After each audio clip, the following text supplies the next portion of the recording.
HA 120 102 lingvistika ingliz tili magistratura mutaxassisligi yo'nalishining bitiruvchilarining magistrlik dissertatsiyasi himoyasini ochiq deb e'lon qilishimiz mumkin.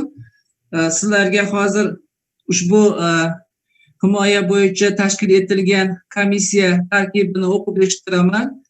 Birinchi Toyirova Nargiza Isaqovna, komissiya raisi, Farg'ona davlat universiteti ingliz tili o'qitish metodikasi kafedrasi mudiri, filologiya fanlari bo'yicha falsafa doktori, PhD. Rais o'rinbosari Do'stboyeva Nargiza Turg'unpo'latovna, Namangan davlat universiteti ingliz filologiyasi fakulteti dekani, dotsent. Tojiboyev G'ayrat Shavdarovich, a'zo, Namangan davlat universiteti ingliz tili o'qitish metodikasi kafedrasi mudiri, dotsent. Alimova Ma'mura Habibullayevna, a'zo, amaliy ingliz tili kafedrasi mudiri. Hoshimova Dildora Madaminovna, a'zo, Namangan muhandislik texnologiya instituti chet tillar kafedrasi mudiri, filologiya fanlari doktori, DSc. Ergasheva Gulnora Ne'matjonovna, a'zo, Namangan viloyati xalq ta'limi xodimlarini malakasini oshirish hududiy markazi tillarni o'qitish metodikasi kafedrasi katta o'qituvchisi. Ismoilova Muborak Isroilovna, O'zbekiston ingliz tili o'qituvchilar assotsiatsiyasi Namangan viloyat bo'limi rahbari. Namangan muhandislik qurilish instituti qoshidagi akademik litsey katta o'qituvchisi. Sharifa Saboxon Abdullajonovna, demak kotibimiz, Namangan universiteti ingliz tili o'qitish metodikasi kafedrasi katta o'qituvchisi. Hurmatli ishtirokchilar, bizga kvorum belgilangan. Vaqt masalasida uzr, ozgina adashdim. Demak, vaqt quyidagicha taqsimlanyapti. Har bir himoya uchun 25 minutdan vaqt ajratiladi. 10 minut himoya nutqi uchun va 15 minut muhokama uchun. Hozir bizga demak birinchi bo'lib Umarxon va Nigora Umarjon qiziga navbat beriladi. Umarxon va Nigora Umarjon qizi ilmiy mavzusi Technology of using of a scaffolding model and teaching English language at A1 level learners mavzusi tasdiqlangan. Ichki taqrizchi Ubaydullayev Shuhrat Narzullayevich, Namangan davlat universiteti ijtimoiy gumanitar yo'nalishlarda chet tillar kafedrasi dotsenti, pedagogika fanlari nomzodi, dotsent. Tashqi taqrizchimiz Isroilova Dildoraxon Muxtarovna, Andijon davlat universiteti fakultetlararo chet tili kafedrasi katta o'qituvchisi, pedagogika fanlari bo'yicha falsafa doktori, PhD. Marhamat, Nigora, navbat sizga. Boshlashingiz mumkin. Bir narsani ta'kidlab o'tishimiz kerak. Demak, bizning yo'nalishimiz ingliz tilida bo'lgani uchun himoya ingliz tilida o'tkazilishi tavsiya etilgan. Shu sababli himoyalarimiz o'rganilayotgan chet tilda, ya'ni ingliz tilida tashkil etiladi. E'tiboringiz uchun rahmat. Nigora, navbat sizga. Good morning, dear teachers. My full name is Nigora Umarxonova.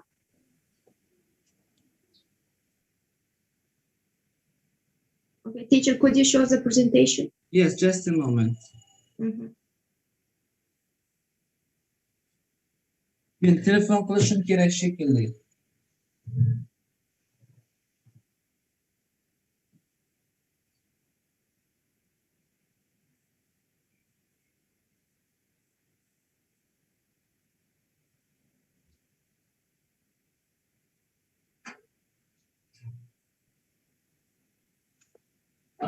Taqdimot qo'yishga menga ruxsat berib olasizmi?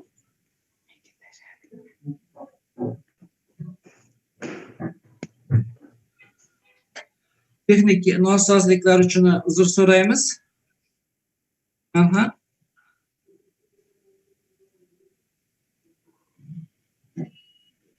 Ming bor uzr so'rayman. Tashkilotchilar mana hozir qo'shildilar. Raisimiz ham kirish qismini birozgina ochib berishga so'z bersak mumkin. Uzr. Demak, dastlabki so'zni Toyirova Nargiza Isaqovnaga beramiz. Demak, himoyamizni ochib berish uchun marhamat, Nargiza Isaqovna, navbat sizga.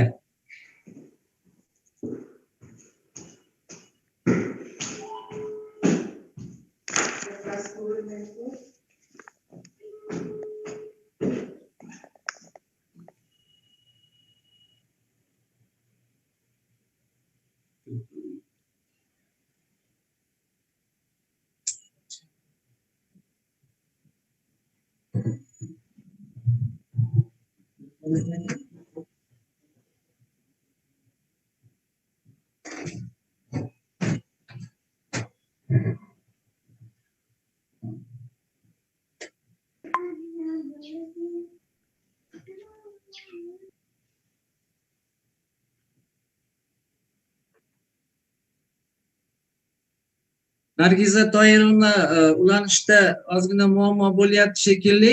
Bo'lmasam rais o'rinbosarimizga navbat bersak, Nargiza Turg'unpo'latovna siz ochib berib turing bo'lmasam. Xo'p. Nima deysiz shu taklifga? Yaxshi, ma'qul. Hozir men ustoz bilan ham bog'landim. Ozgina chindan ham ulanish bilan muammolar bor ekan. Tushunib turamiz. Keyin albatta vaqtimiz bor. Hali chiqishlari bilan davom ettiradilar. Hurmatli bitiruvchi magistr talabalarimiz, avvalambor sizlarni chin qalbimdan mana shu himoya kunlariga yetib kelganinglar bilan, shuningdek muvaffaqiyatli mana dissertatsiyani himoya qilib olish arafasida turganinglar bilan chin qalbimdan tabriklayman. Barchangizga keyingi ishlaringizda muvaffaqiyat, omad, sog'lik, salomatlik tilab qolaman. Shu barobarda hozirgi demak himoya jarayonida barchangizdan reglamentga amal qilishni, shuningdek asosiy dissertatsiyani asosiy qismlari, yangiligi nimadan iborat? Demak, nimalarga erisha oldingiz? What tasks could you accomplish during making your research, during doing your research work, and what is the novelty of your work and the main points of your dissertation? Just that. Va albatta demak reglamentga amal qilish barobarda qisqacha biz albatta tasavvurga ega bo'laylik. Ishingiz nimadan iborat? Shunaqa himoyalar bo'lyaptiki, ba'zi paytlarda nima deyapti dissertant, o'zi bir joydan boshlayapti gapini, o'zi ham bilmay qolyapti, qayerga borib qolyapganini, nimani gapirayotganini o'zi ham anglolmay qolgan. Kechirasizlar buning uchun. İşimizni avvalambor o'zimiz yozganmiz, bilishimiz kerak. Nimadan iborat? Asosiy biz nimani ko'rsatib bermoqchimiz? Nima yangilik yaratdik? Mayli yangilik yaratmagan bo'lsangiz ham qaysi bir masalan nazariyaga qo'shilasiz, qaysi birini inkor qilishga harakat qildingiz? Amaliyotda qanday buni isbotlashga harakat qildingiz? Mana shunaqa qisqa lo'nda qilib bizga ishingizni ochib bering. Bu sizni mana 2 yillik mehnatingiz. Chaqalog'ingiz deylik, mana shu chaqalog'ingizni bizga chiroyli qilib taqdim qilib berishingiz yoki o'sha chaqalog'ingizni yuzini bizga ko'rsatmay ham ketib qolishingiz mumkin. Himoyada ayrimlarda gapim cho'zilib ketdi, uzr so'rayman. Shunaqa xato fikr mavjud. Bo'ldi, biz himoyaga yetib keldik. Bu yerda ozgina prezentatsiyamizni taqdim qilamiz. 2 ta savolga javob beramiz. Shu bilan bo'ldi, o'tib ketildi. Biz muvaffaqiyatli bitirib oldik. Yo'q, himoyani chiroyli qilib berasiz. Asosiy demak fikrlarni bayon qilasiz, savollarga javob berasiz. Qoniqish hosil bo'lsa komissiya a'zolarida keyin muvaffaqiyatli o'tgan hisoblanasiz. Shuning uchun o'ylaymanki, tayyorgarlik hammada puxta bo'lgan, hayajonlanmasdan barchangizga demak muvaffaqiyatli himoya qilib olishingizni tilab qolaman. Rahmat. Rahmat Nargiza Turg'unpo'latovna, qimmatli fikrlaringiz uchun. Albatta magistrlarimiz sizni maslahatlaringizga amal qilishadi. Demak, navbat Nigora Umarxonovaga. Marhamat.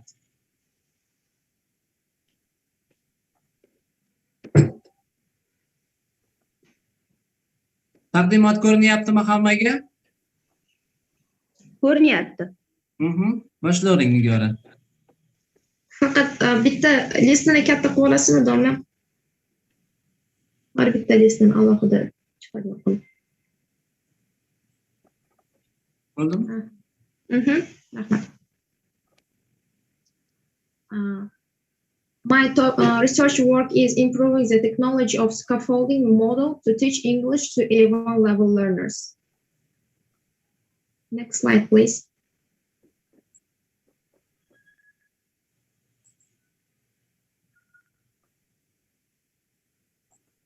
It's English version. Plan.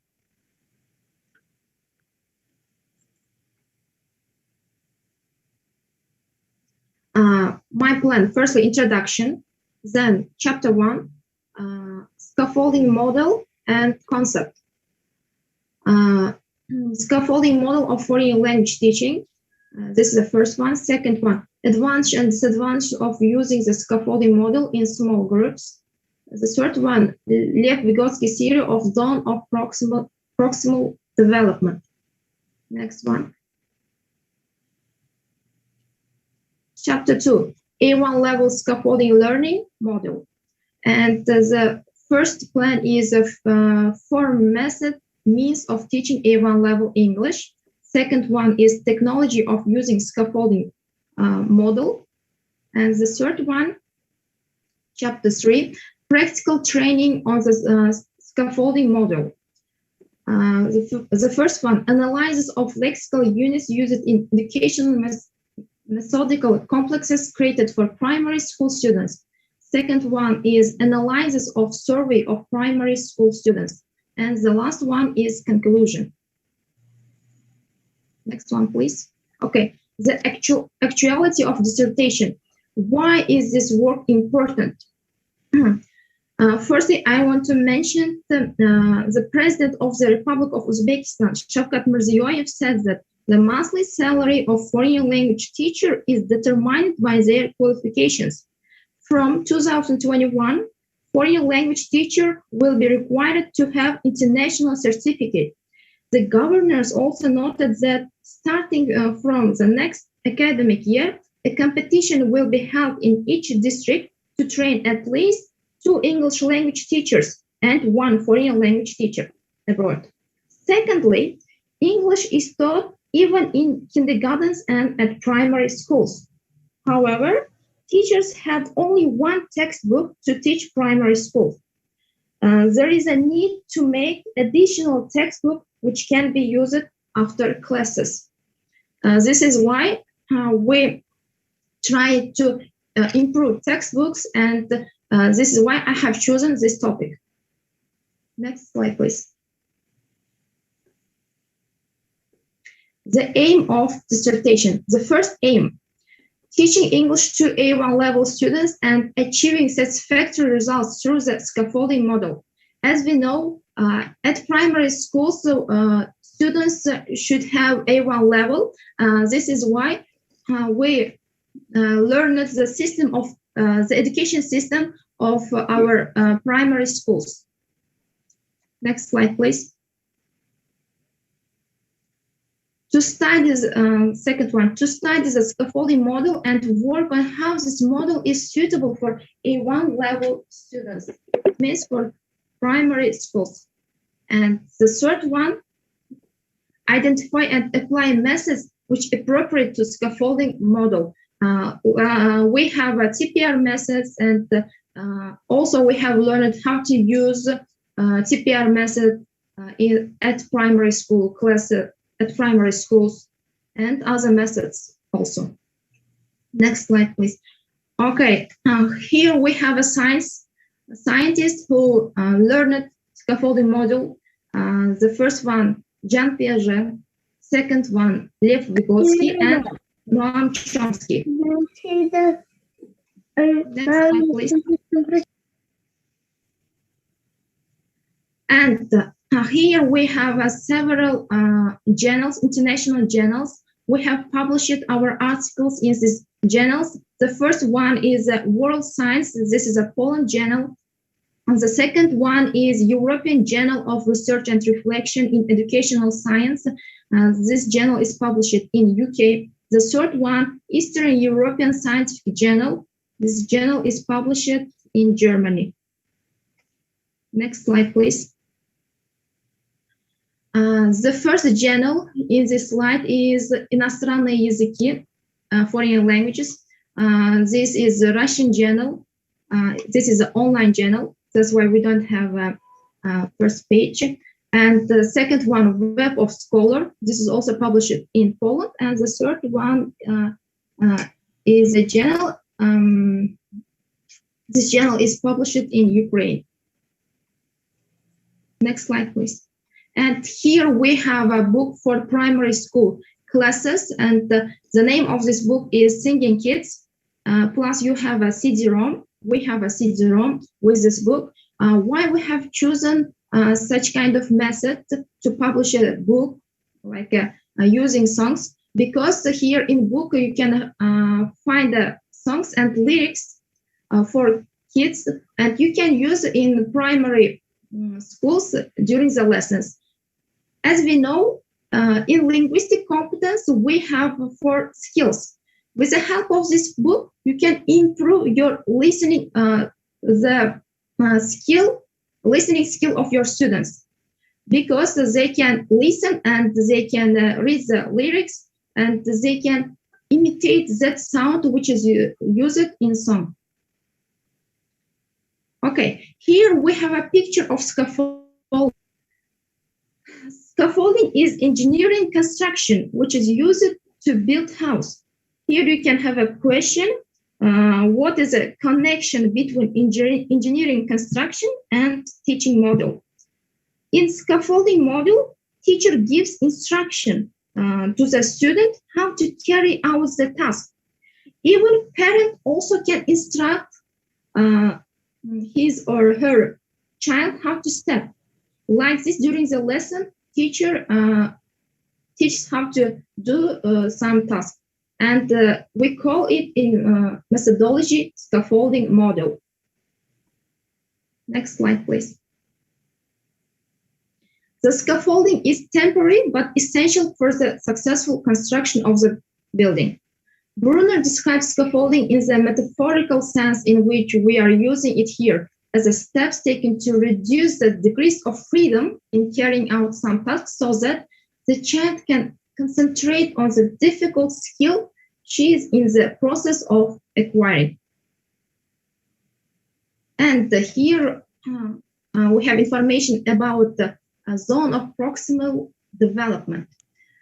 The zone of proximal development refers to the difference between what a learner can do without help and what he or she can achieve with guidance and encouragement from a skilled partner.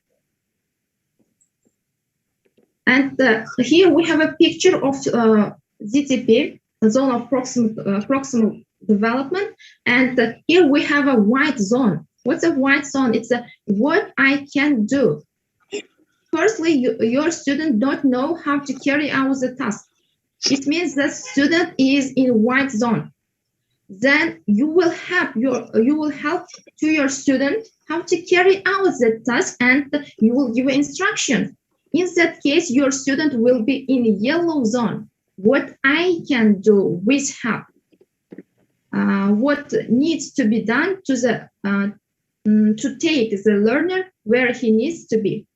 And the last one, it's a blue zone. What I can do. It means here your student will acquire that knowledge which can help him to carry out the task, and your student can do the task without your help.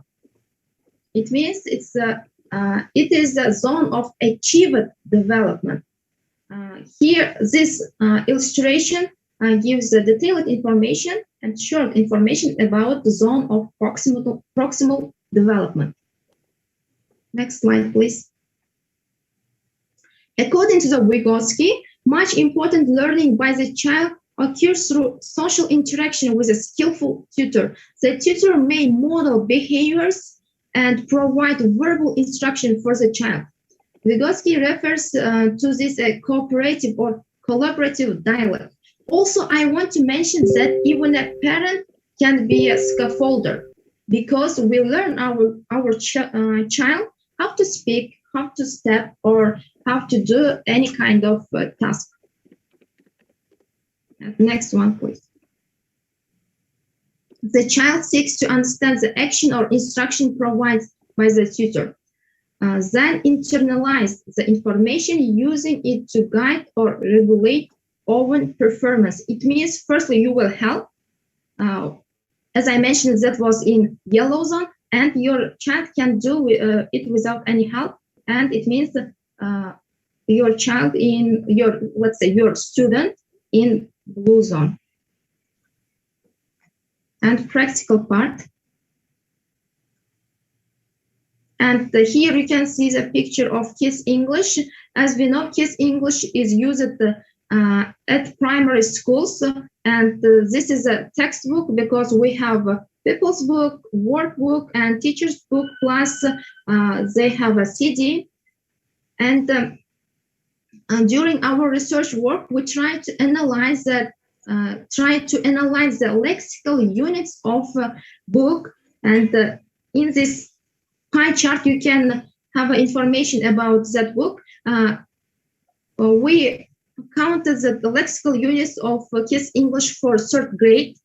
And here you can see that the amount of noun which consists that book too huge if we compare with verb, collocation, adjective, pronoun, and preposition. As we know, to make up a sentence, we should have subject, verb, noun, verb, collocation, adjective, etc. Because normal sentence structure requires subject plus verb, complement, and modifier.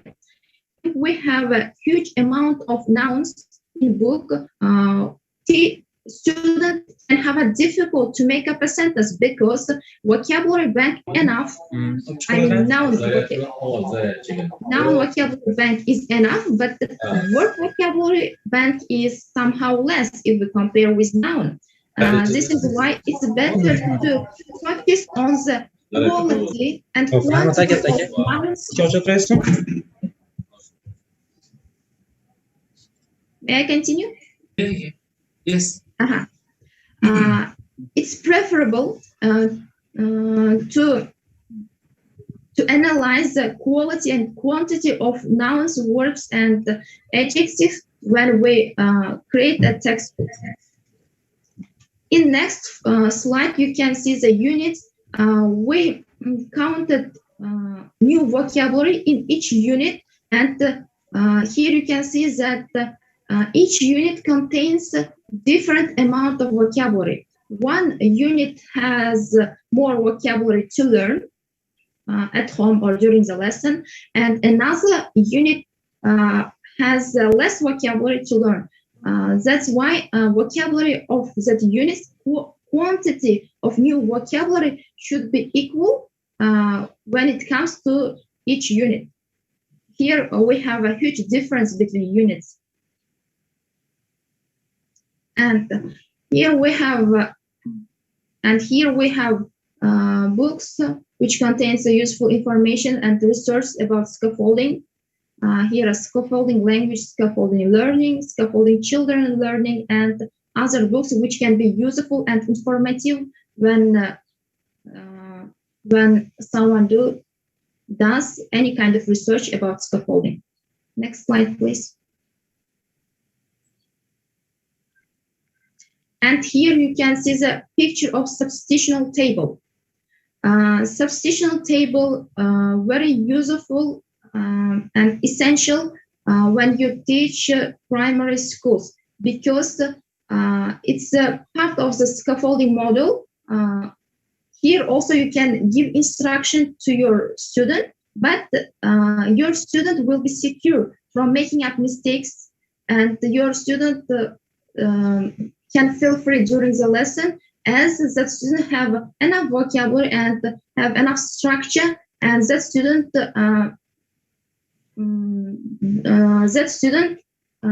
won't do any kind of grammar mistakes. For example, here, for breakfast I have tea, or for lunch you have milk, and everything in order. Student can just change the order of the vocabulary. And in next slide, you can see the pictures. Instead of picture, students can use a vocabulary word.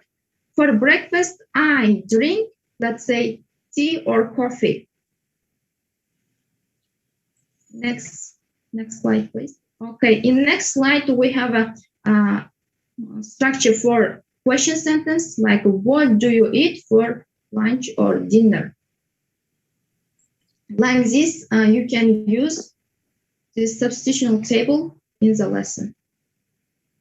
Okay, conclusion part. First conclusion. Using scaffolding method is more efficient when teacher applies it to the group work. Students improve their linguistic competence when they communicate. Group work is essential when you use scaffolding model. Why? When you give several instructions to your students, it's too difficult to remember all of them. Even in Uzbek, even in native language, primary school students have a difficulties to remember if it's a stable instruction. In that case, if you give an instruction in group work, student can ask from his or her friend, and also friend can be a good scaffolder, because as Vygotsky mentioned it, not only a tutor can be a scaffolder, but the friend also can be a good scaffolder for the student. Next slide, please.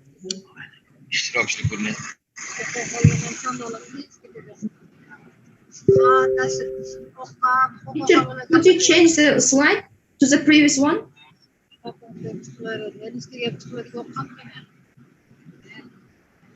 Teacher, could you change the slide? This one. No, it starts with the learning process.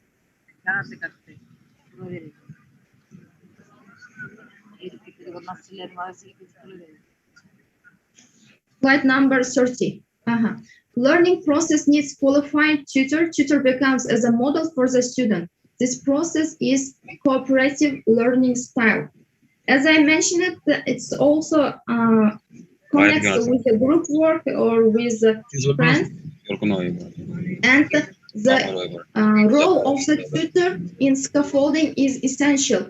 And here, the teacher should know how to give right instruction to the student. Next slide, please.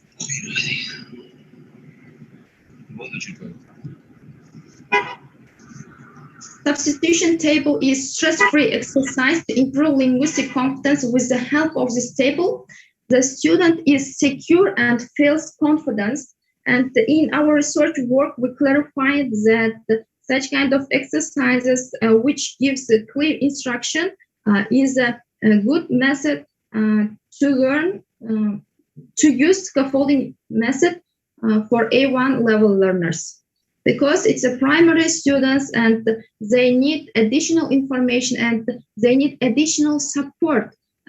This is why such kind of activity like substitution table or other chain drill activities is an essential point of scaffolding method. That's it. Thank you. Thank you for your attention. This is end of my presentation. Okay, thank you, Nigara Umarkhanova. Now let's come to the next stage. This is the discussion stage. Any questions? Welcome, no hesitations. We have Dean, our faculty, recently joined us. Thanks to him. This is Mr. Qasimjan Siddiqov Abilovich. Now, who has a question, please? I have a question, may I? Yes.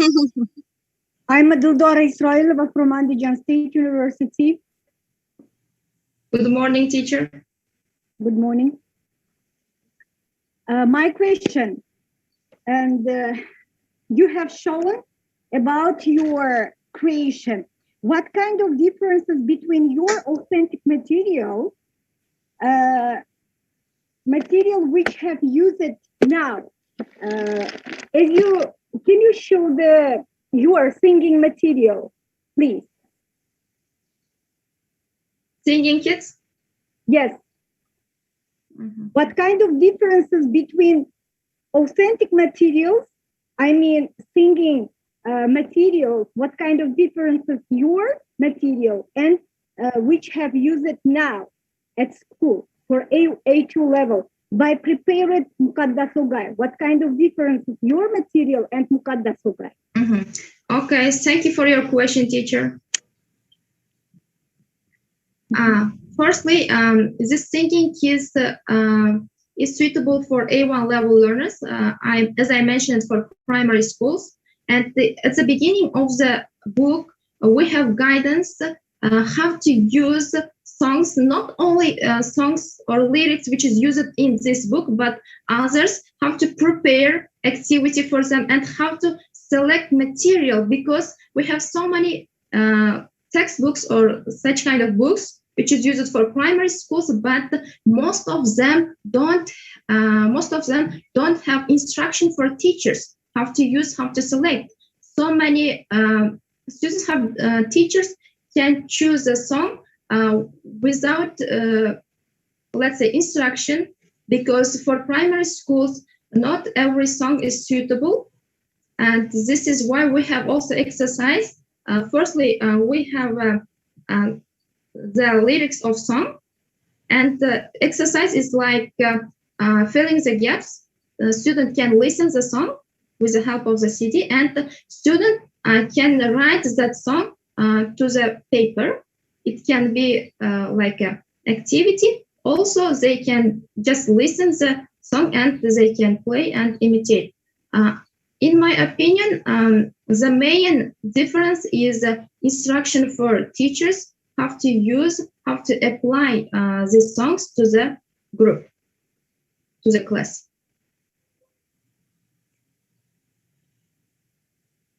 Dorahan, maybe you have some proposals. It seems that you are not satisfied with the answer of our student.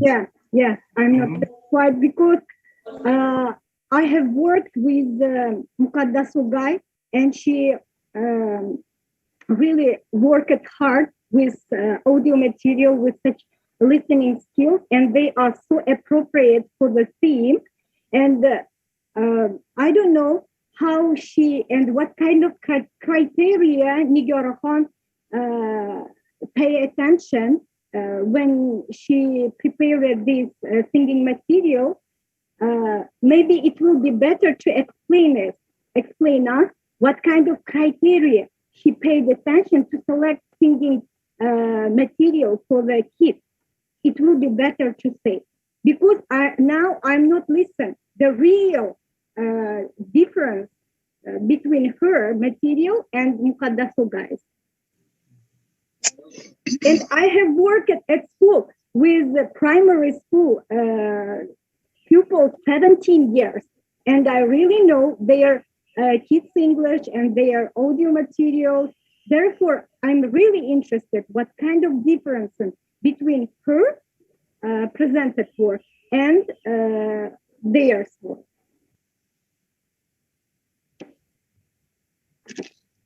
Gora, your reflections. Your reflections. And we haven't analyzed that the CD which is included to the kids' English. We have analyzed units which is used in workbook, and I cannot say that that CD isn't appropriate for primary school students. I mean, kids' English CD.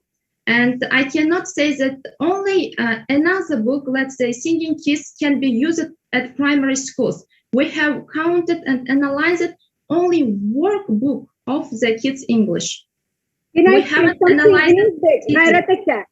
say something in Uzbek, please? Okay.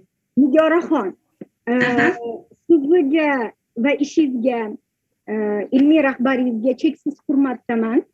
Lekin bitta narsani unutmangki, singlim, siz darsliklarni tahlil qilish jarayonida albatta unitlarni tahlil qilganingizda listening materialni ham tahlil qilishingiz kerak. Chunki integrating skills bor. Mana bekorga siz taklif qilmadingiz-ku o'zingizni singing kids materialingizni, to'g'rimi? Endi keyingi ishlaringizga ham maslahatim, shunday materialni beryapsizmi? Avval compare qilingda, qani ular nimani berishdi? Chunki bu bo'ladigan savolda ko'p mana siz taklif qilyapsiz singing kids materialda, to'g'rimi? Xo'p, Muqaddas Ogayni bergan o'sha singing materiallari siznikidan nimasi bilan farq qiladi? Qandaydir siz o'zimizni milliy an'analarni hisobga oldingizmi? Qanaqadir bizni mentalitetga yaqin, urf-odatlarimizga yaqin narsalarni berishga harakat qildingizmi? Mana shu narsalarni e'tirof etsangiz, hozirgi vaziyatdan chiroyli chiqib ketgan bo'lardingiz. Bu meni ustoz sifatidagi maslahatim, chunki men sizga taqrizchilik qildim, agar adashmasam, to'g'rimi? keyingi ishlaringizda ham xuddi shu narsaga e'tibor bering. Albatta nimasi bilandir farq qiladi va shunday vaziyatlarda siz qaysi prinsiplarga asoslanganingizni e'tiborga olishingiz kerak. Masalan, Buxbindir juda katta metodist odam mashqlar psixologiyasini tanlashda kriteriyalarni bizga belgilab bergan. To'g'rimi?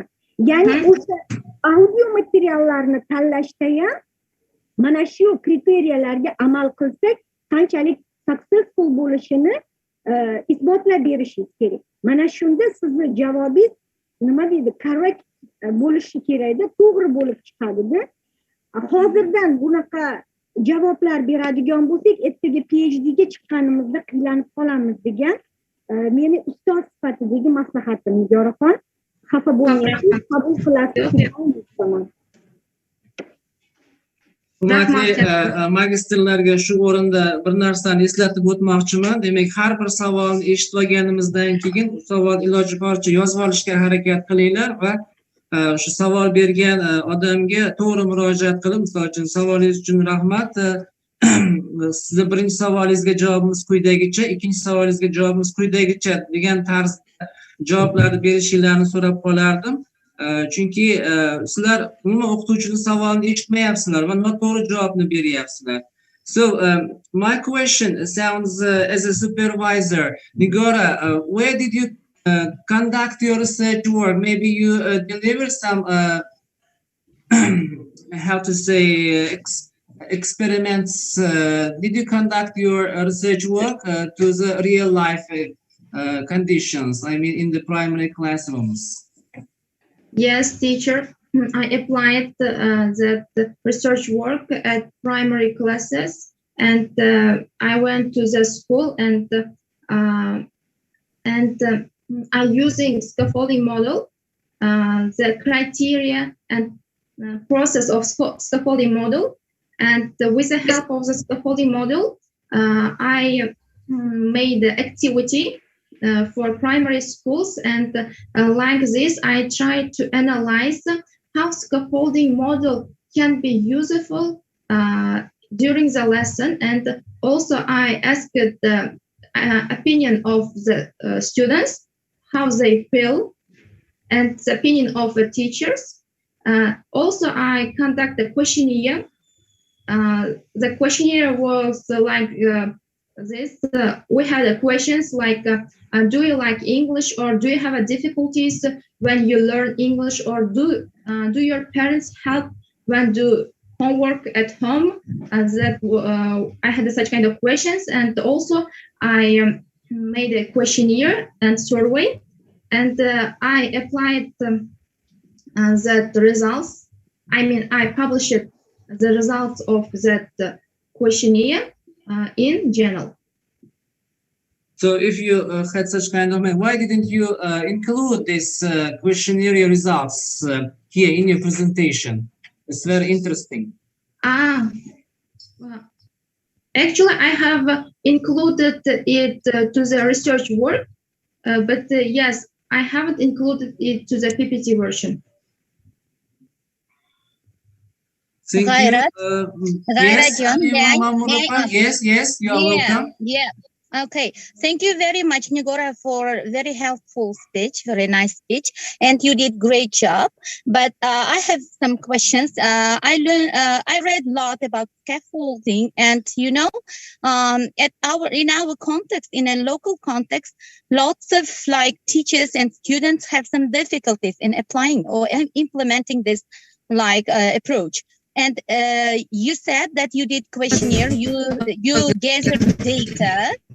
Yes, Nigora? And yes, did you find any difficulties, any problematic issue that is related to implementation of this project, of this topic? Nigora? Yes. We have, teacher, thank you for your question. I appreciate it. And we have difficulties when we explain our students as, may I continue, teacher? We have a bad connection. Yes. As English is a foreign language in our country, and the primary school student don't know English very well, and when we give instruction, I have a difficulty when it comes to the choosing language, because I try to explain the instruction of that activity in English, but not all of them can understand the instructions. Some of them can understand, but others cannot. In that case, I try to explain in Uzbek, and according to the research, I concluded that if the mixed ability class, it can be difficult to implement this method when it comes to choosing language, native language or.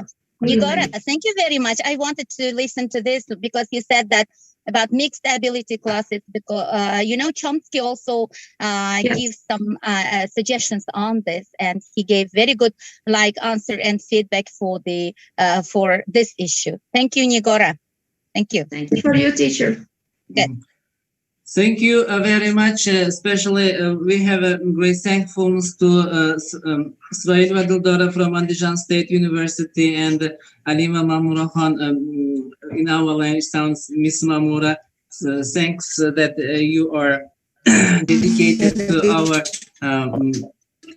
scientific seminar for today for master's degree students.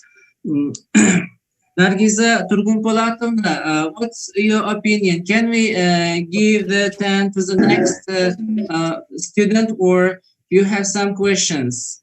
O'ylashimcha savollar juda yetarli bo'ldi. Prezentatorimiz ham juda ham mana o'zlarini uverенно deymiz tutdilar. Prezentatsiyalari ham gрамотно tuzilgan. Qisqa lo'nda bayon etishga harakat qildilar. Bularning ishlariga keyingi ishlar davomat tilab qolamiz. Menimcha reglamentga amal qilib keyingi dissertantga so'z bersak yaxshi bo'lardi. Rahmat.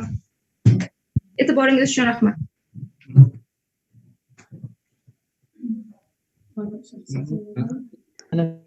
Yana bir iltimos bor qolganlardan ham prezentatsiya vaqtida iltimos mikrofonlarni o'chirib qo'yinglar, xalaqit beryapmiz. Assalomu alaykum hurmatli ishtirokchilar. Xo'p, ikkinchi qatnashuvchimiz Bahodirova Nigoraxon Shavkatjon qizi. Xo'p, ularning mavzulari Technology of using modern methods in developing pupils' oral speech in English lessons. Xo'p, ilmiy rahbar Lutfullayev Po'latxon Muhibullayevich, ingliz tili o'qitish metodikasi kafedrasi katta o'qituvchisi. Xo'p, taqrizchilar Saidaliyev Saidumar, Namangan davlat universiteti nemis va fransuz tillari kafedrasi dotsenti. Xo'p, Hoshimova Dildoraxon Madaminovna, Namti tillar kafedrasi dotsenti, filologiya fanlari doktori. Marhamat. Good morning, my dear teachers. I am Bahodirova Nigoraxon Shavkatxon qizi, and I am really happy to present my 2-year work in front of you. And as regarding my dissertation topic it's about the technology of using modern methods in developing people's oral speech in English lessons. Next slide, please. And the actuality of my dissertation topic is as our republic is becoming developed commercially, scientifically, and economically, the need for knowing foreign languages is increasing, and the new decrees and rules are issued to improve foreign language teaching system. For example, on May 19, 2021, our president issued a new decree on improving foreign language teaching system.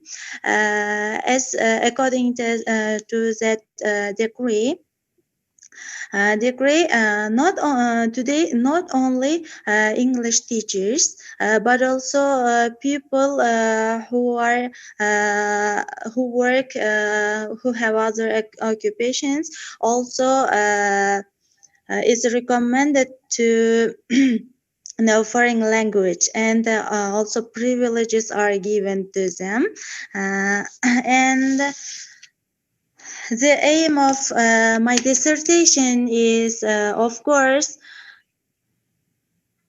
to investigate the technology of using modern methods in developing people's oral speech in English lessons. According to my topic, I have reviewed several literatures. For example, in our republic, Bakiyeva, Jalalov, Makamova, Sattarov, Akhmetova, Hoshimova, Yusupov, Andrianova, and others investigate language teaching methodology, and worldwide fundamental methodologic works were written by scholars like Celine, Palmer, West, Price, and Lado. Modern methodological principles, activities, and methods, technologies that are used in the classroom while teaching EFL classes were deeply investigated by Harmer, Jeremy, Rogers, Hatmacher, Sherba, and Zimnyaya, and others. I have some research objectives. The first one is to investigate the importance of oral speech in teaching English and different methods used at secondary schools.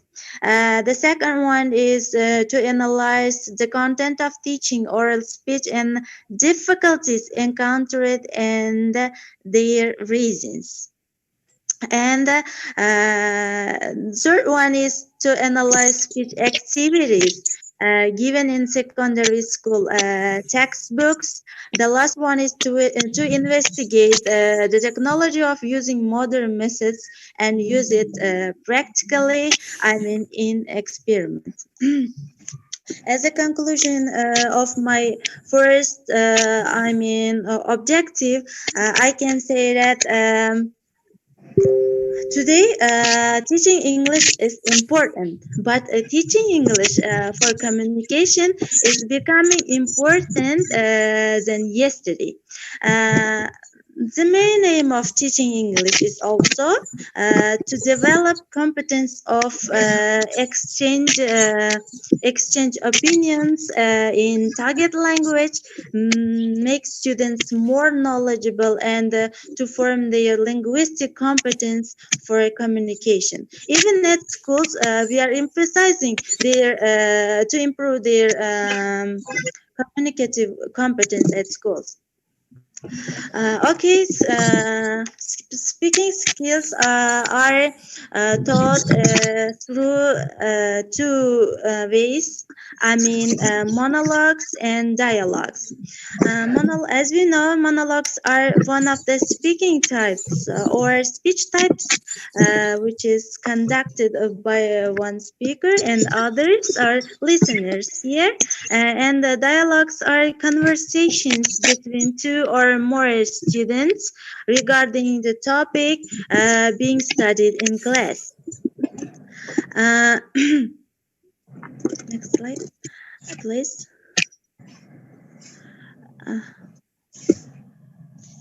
The main part of my dissertation paper is about using modern technologies and methods. I mean the technology of using them. The first and foremost method that I find important while teaching speaking is activation method.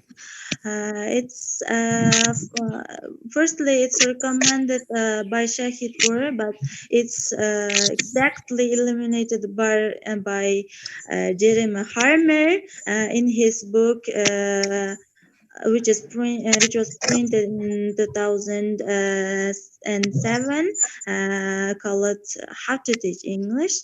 Activation method is a really important method, and it has 3 stages. I mean, engage, study, and activate. While conducting observations, while I'm observing classes at schools, I witnessed that our teachers are using this method unconsciously, because whether they know or not, because they are using in the beginning of the lesson, they are using songs, short videos, pictures, or this kind of things for engage their students. As a rule of this method, of course, we should use that. And we should emphasize that our students should be active, and they must speak in this engage part. In the second part, study part, we can presentate our new topic or new material, and ask them the questions like, do you understand? It's a wrong question, because they just answer, yes, we understand. But we can say, or we should say as a teacher, what did you understand from today's topic? It's more useful for our students and of course us. And this last part, study part, different exercises, activities can be done. And the important part of this method is also activate part. Our next method is PPP method. It also has 3 stages: presentation, practice, and production. In the presentation part, new material is introduced in different ways. For example, maybe by reading or lecturing, this kind of things can be done. In the practice part, some controlled activities or exercises is given, and people are controlled, correcting their mistakes. And the production part, our people be more independent, and we can give them a free practice by giving, for example, this kind of activities, debates, discussions, etc. I may list this kind of methods, continue again this, but our time is limited. That's why I'm gonna move experiment results. The most important and somehow difficult part of my dissertation paper, I can say that. Experiment results. Before beginning my experimental or experimental lessons, I like take questionnaire from teachers also, whether to know that which skill they give more emphasis. And the question was, which skill is important to teach for you? And our teachers' results are like that. Most teachers are emphasize while teaching, emphasize more speaking and reading skills, while some of them emphasizes listening and writing skills accordingly. And in the beginning of my experimental lessons, I have chosen a group. I mean, grade 8A for experimental group, and 8B for my control group. And in the beginning, I have I took like speaking contest, small speaking contest called definition lists. They are given some cards which consists of 3 or more words, and they must define them. The cue card maybe include famous people or topic related words or this kind of things, and the result shows that experimental and control group have according results. I mean, they are nearly the same, and our I mean, experimental lessons lasted 6 weeks, and I used different modern methods to improve their speaking skills. And at last, at the end of my experimental lessons, I made them create their own presentations individually, and I have created marking rubric, I mean criteria for mark their speaking skills, and the results shows that my control group is my control group's results are higher and much higher than in the contests before beginning in my experimental lessons, and it's higher than my experimental group is shows results higher than my control group, and during for preparing my dissertation paper, I wrote some scientific articles prepared for international journals and journals for our conferences and our national journals, and as a conclusion, I can say that modern methods are really important while improving people's speaking skills. And also, if teacher knows how to use the technology of using this kind of methods, their usage well, and our teachers can exploit it in the classrooms effectively. Thanks for your attention. Thank you. Now, any questions to Bakhadirova? Bakhadirova. I have 2 questions. May I ask? Yes. Thank you, Nigora Khan, for your presentation. My first question for you, what level is your work dedicated to?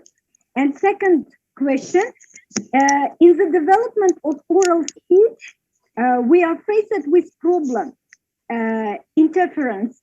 Have you heard before? Interference. And what kind of technologies did you use to solve these problems? Because in speaking process, we face it with these problems. Thank you, teacher, for your questions. Very interesting questions.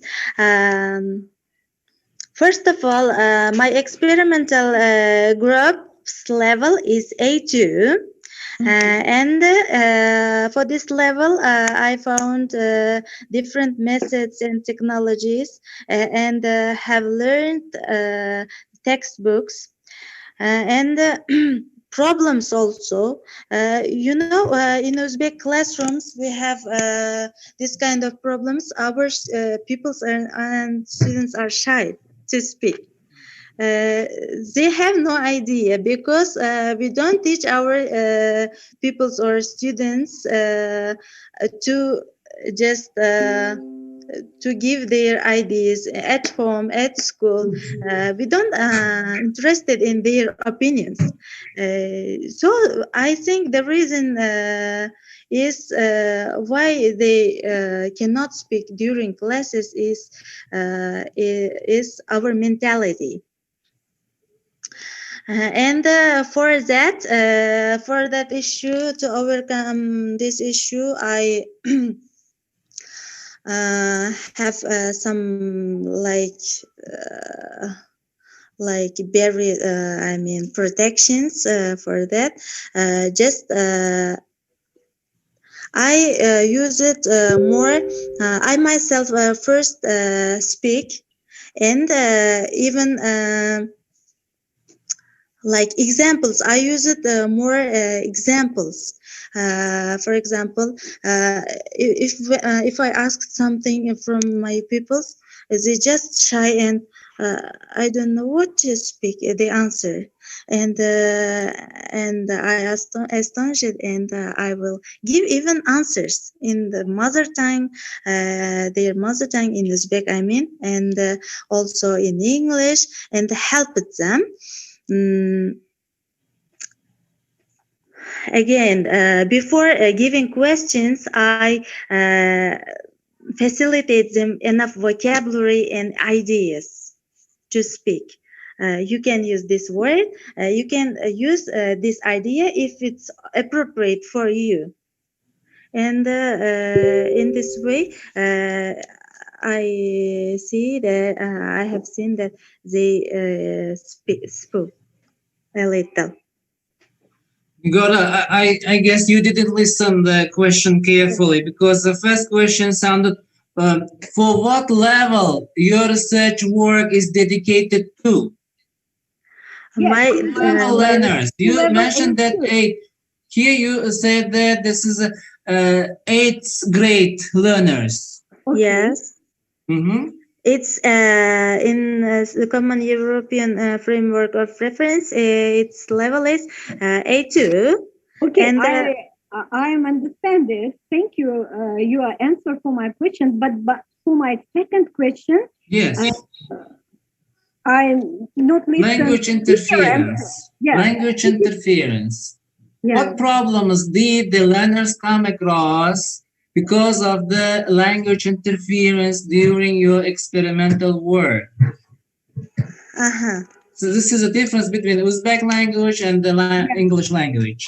Yes, speaking is one of the most difficult skill to teach, and skills to teach. And Uzbek and English language structures are different. Grammatical structure, and in this way they have difficulty while constructing their sentences, while using articles and prepositions, because we don't have this kind of categories in Uzbek, right? And sentence structure is the most problematic issue while forming their speech, because we should have in Uzbek subject, modifier, object, something, blah blah, and then in the last word. And in Uzbek, it's not like that. We always use subject and verb at first, and modifier and object at the end of the sentence. Yeah, I'm understanding. But what kind of technologies have you used? Because you're seeing using modern technologies during the lessons, am I right? What kind of technologies have you used to solve this problem with interference? Okay, technologies. I use it more for this issue. I use it more insert technology. It's short for interactive noting system of effective reading and thinking. And via this technology, I make them learn. I made them learn to learn some structures of words and sentence structures and grammar to some extent, and prepare their speech. Thank you. Thank you. Nargiza Turgun Polatovna, do you have any questions? Well, I don't have any questions, but I have a proposal to our presenters. If they have some difficulties in expressing or verbalizing some concepts, which while answering the question, please let try to answer in Uzbek, okay? Because as I see, we have the answers, but we have difficulties to answer in English. If you have the answer, just continue answering in Uzbek, okay? Because you can't fully answer the question because of some language barriers. That's why, of course, there is a requirement to conduct the presentation, also the whole process in English. But still, if you have difficulty, please try to answer in Uzbek if you know the answer. Don't try to escape to find a way out to answer the question. Don't take our time, okay? Thank so you. this is the proposal to our presenters. And thank you, Nigora Khan, for Thank your you, teachers, effective too. speech. Rahmat Nigora Bahozirova Nigora. So the next Okay. Keyingi navbatdagi dissertatsiya himoyachisimiz Shamsiddinova Maftuna Bahriddin qizi. Mavzulari issues of interlanguage equivalence and non-equivalence in linguistic translation of literary texts. Ilmiy rahbar Ahmedova Laylo Tolibjanovna, O'zbekiston Davlat Jahon tillari universiteti professori, filologiya fanlari doktori. Taqrizchilarimiz Sidiqov Qosim Abilovich, Namangan davlat universiteti ingliz filologiyasi fakulteti dekani, filologiya fanlari nomzodi, dotsent. Gulyamova Mavluda Hamidovna, O'zbekiston davlat jahon tillari universiteti ingliz tili integrallashgan kursi kafedrasi mudiri, pedagogika fanlari doktori. Marhamat, Maftuna, sizga navbat.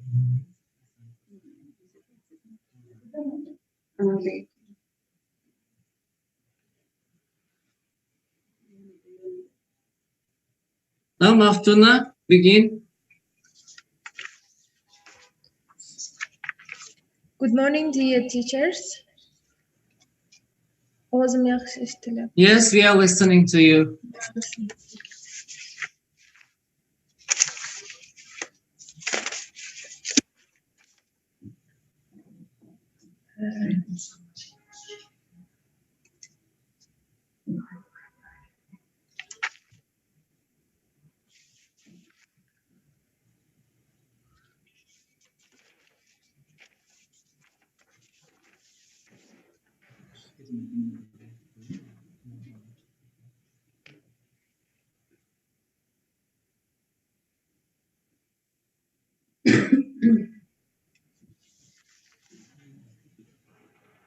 Boshlovring. You can start. Yes. First of all, I would like to thank all of the teachers because we are really happy to have our diploma works. And before starting, teacher, can you share that slides?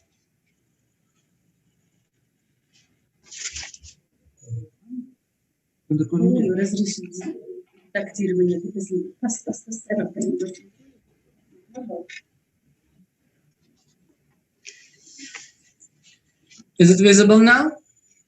For me, not. I don't know about others. What about the others? Yok, prezentatsiya ko'rinmayapti. G'ayrat aka ko'rinmayapti prezentatsiyasi. Just a moment.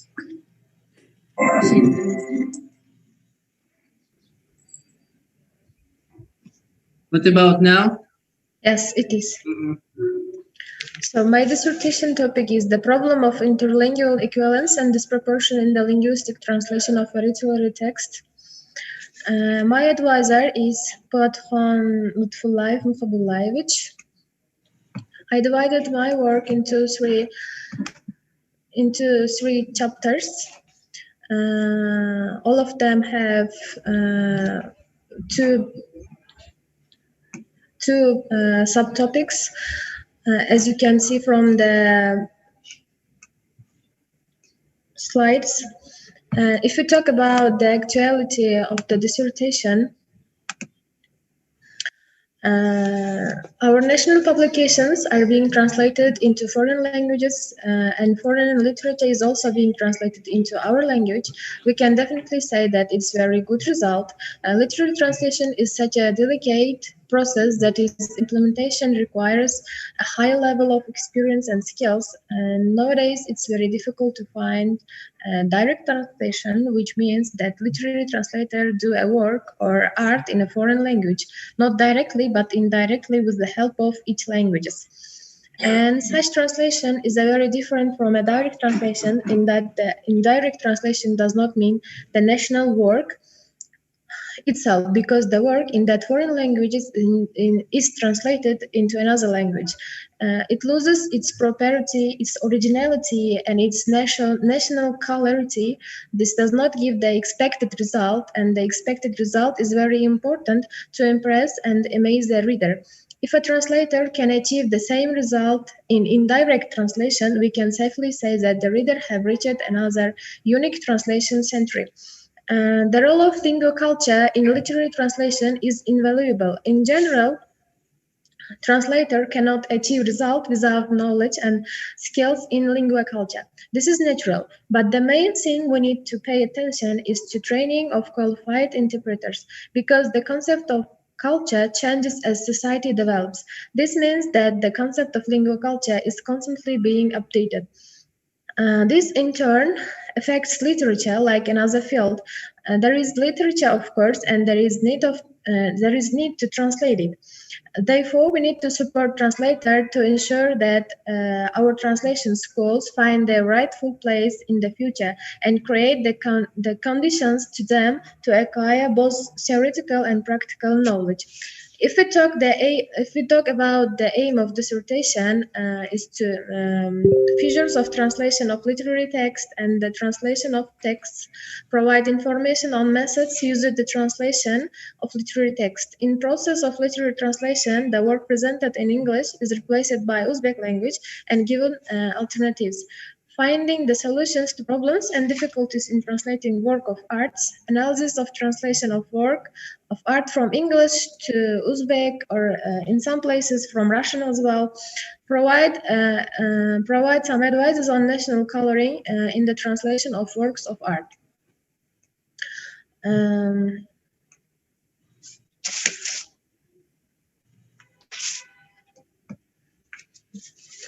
As an object, I choose the book Pride and Prejudice by Jane Austen. This book is published in 1813 year. The hero and heroine is Daisy and Elizabeth. The book about their inside feelings and the role of their feelings in society in 19th and 18th century in Great Britain. First of all, Austen called her work as a first impressions, but the authority refused to publish the book, and then she changed the book as an Pride and Prejudice. She says that this book is her daughter, like my daughter. I love my book, she said.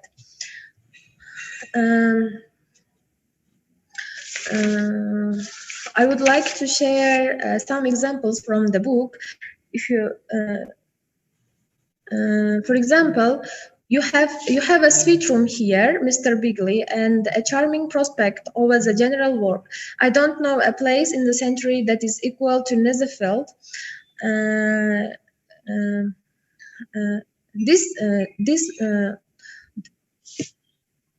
This sentence is translated into Uzbek like xonangiz betakror va shinam ekan, janob Bingley. Menimcha mamlakatda Netherfieldga o'xshash go'zal va bunday boshqa joy topilmasa kerak.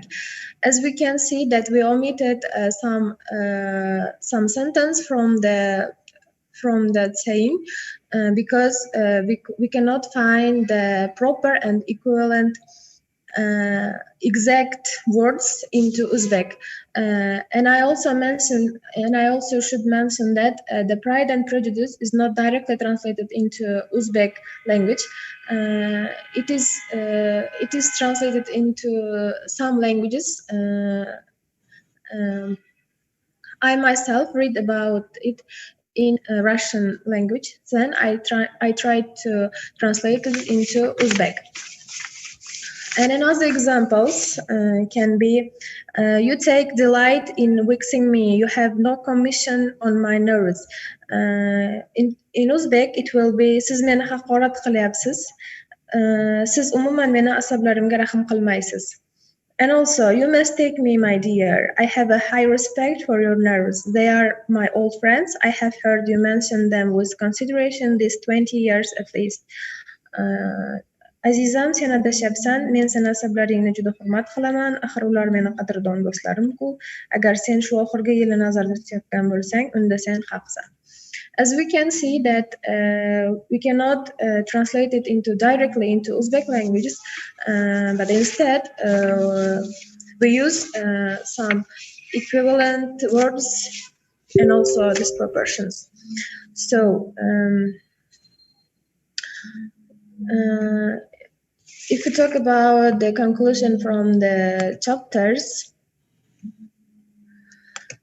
in short, a particular word translation begins with a contextual analysis, which allows the translation to select the appropriate and alternative words. A different context can be used to reveal the sources, languages, that is the meaning of the word used, the original. The problem with word choice usually arises when a word that is particularly an alternative to the word actually used in target language, and the alternative word itself does not exist. There are a number of problems with translating a word that has no equivalent. A positive solution to this problem requires in-depth knowledge, skills, and a good knowledge of translation techniques. Before we talk about small unit translation, we need to understand what the concept of lexical unit means. Lexical unit is often understood as a word. Such an understanding of lexical unity is correct from the lexical point of view. However, the lexical unit does not justify itself in terms of translation. The formation of non-equivalent vocabulary or lacune, the reason can be explained by in one of the languages, cultures specific to another language and culture, lack of concept representing traditions, processes, events, a word of concept that exists in one language, in another, the absence of equivalent that can be expressed by. For example, the coroner, its meaning will be the case of criminals who committed a forced murder, leading investigator. The grammatical features of one language are grammatical features to another, lacunarity caused by the incompatibility of properties.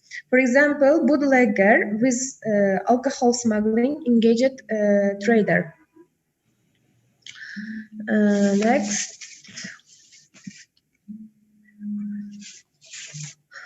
The linguistic culture reflects not only the modern way of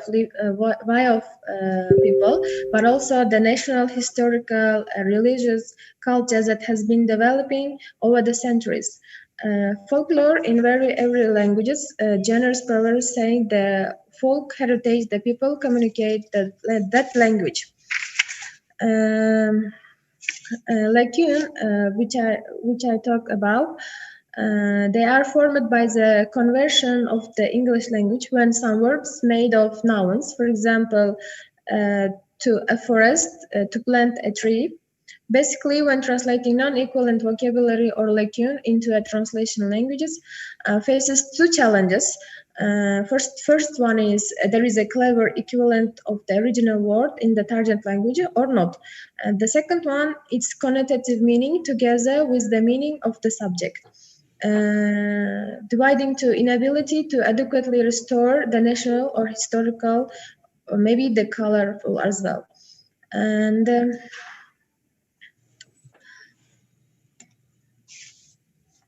next.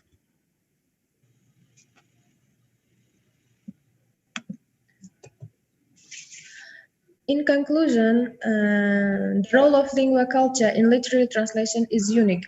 In general, translator cannot achieve result without knowledge and skill in lingua culture.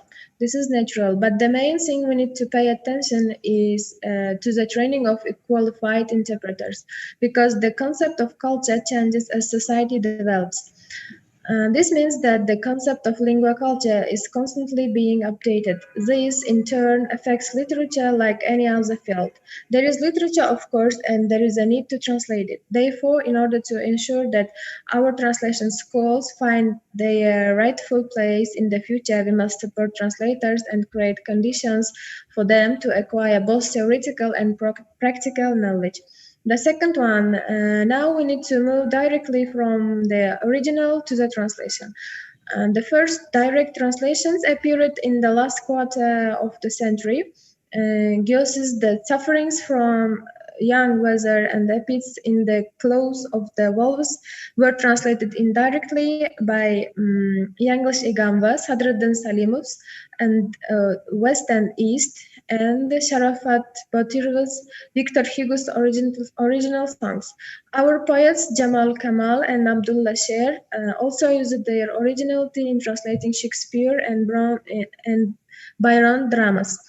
As we enter the 20th century, it seems that good work that has begun in slowing down. However, in the words of translator Zufruddin Isamuddinov, the time has come when translation from foreign literature is at its peak. The next one, the translation of a particular word begins with its contextual analysis, which allows us to select the appropriate and alternative word in translation. Different context can be used to reveal the source languages, that is, the meaning of the word used in the original. The problem with word choice usually arises when a word that is particularly an alternative to the word actually used in the target language. An alternative word itself does not exist. There are a number of problems with translating incomparable words. A positive solution to this problem requires in-depth knowledge, skills, good knowledge of translation techniques. Before we talk about small unit translation, we need to understand what the concept lexical unit means. And that's all about my work. If you have any questions, I'm here to listen. Rahmat Maftuna. Xo'p, menda bitta savol bor edi, Maftuna. Xo'p. Aytdingizki, yuqorida aytib o'tdingiz, bu rus tiliga tarjima qilingan, o'zbek tilidagi tarjimasini ko'rmadim dedingiz. Rus tilidagini aynan o'qidim dedingiz. Xo'p, o'qigan paytingizda baribir sizda ingliz tilidagi versiyasi bilan solishtirish bo'lib o'tgan bo'lishi kerak. Xo'p, qanaqa qiyinchiliklarga duch kelgandingiz? Kim rus tiliga tarjima qilgan va qanday qiyinchiliklarga duch kelgan? Shu muammoni ochib berishda nima deb o'ylaysiz? Bilamizki, ko'plab asarlarda umuman rus tili bilan ingliz tili bir-biriga ko'proq yaqin. Bizning o'zbek tiliga qaraganda rus tili bilan ingliz tilini grammatik jihatdan, stilistik jihatdan ko'p tomonlama o'xshash deb ayta olamiz. Jane Austenning G'urur va andisha asari o'zbek tiliga tarjima qilingan, hali qilib ulgurilmagan ekan. Rus tilidan tarjimasini o'zbek tiliga qo'ldan kelgancha o'girib, o'z ishimda foydalandim. Bundagi qiyinchiliklar o'zbek tiliga mos, o'zbek tiliga tarjima qilganimizda mos so'zlar bir-biriga tushmasligi, shu mana mavzuyimda aytilgandek, mutanosiblik, ekvivalentlik muammolari bilan bog'liq bo'ldi chambarchas. Bitta misol keltirib bering, qanaqa muammo? Misol uchun, birorta qaysi bitta sizni nima qilgan, qiynagan, tarjima qilayotganingizda qiynaldingiz, o'sha jumlami? Masalan, qanaqa yondashdingiz shu narsaga, shu tarjimani? Masalan, it is a truth universally acknowledged that a single man in possession of a good fortune be in want of a wife. buni tarjimasida o'zbek tiliga shunaqa tarjima qilindiki, balog'atga yetgan har qanday yosh va boy erkak oila qurish haqida o'ylaydi, uning omadli kelajagi bu uning uylanishi bilan bog'liq bo'lib hisoblanadi. Agar biz buni o'zbek tili, ingliz tilidagi o'sha gapga qaraydigan bo'lsak, it is a trust universally acknowledged. Bu gapni so'zma-so'z tarjima qiladigan bo'lsak, bu haqiqatki universally, ya'ni ishonilgan, qaralgan, dunyo tan olgan haqiqat. Dunyo tan olgan degan ma'nolar chiqish kerak edi-da. Lekin bu yerda hozir bizga dunyo tan olgan deb tarjima qilmadik o'zbek tiliga. Balog'atga yetgan har qanday yosh va boy erkak oila qurish haqida o'ylaydi, uning omadli kelajagi bu uning uylanishi bilan bog'liq bo'lib hisoblanadi deb tarjima qilindi. Rahmat. Yaxshi, qo'shimcha savollar bormi? Manda bor edi. Mumkin bo'lsa, xo'p. Kim edi ismlar dissertantimizni? Maftuna Shamsiddinova. Maftunaxon, ikkita savolim bor. Will you write down them, please? The first question is, so the main topic is the equivalency of translation in your dissertation, right? So you must know the difference between equivalency and adequacy. So what is the main difference between them? The equivalency and the adequacy of translation. This is the first question. And the second question is, you mentioned the national coloring of the original text. So what do you understand under this term, national coloring, or what components do they include under this term?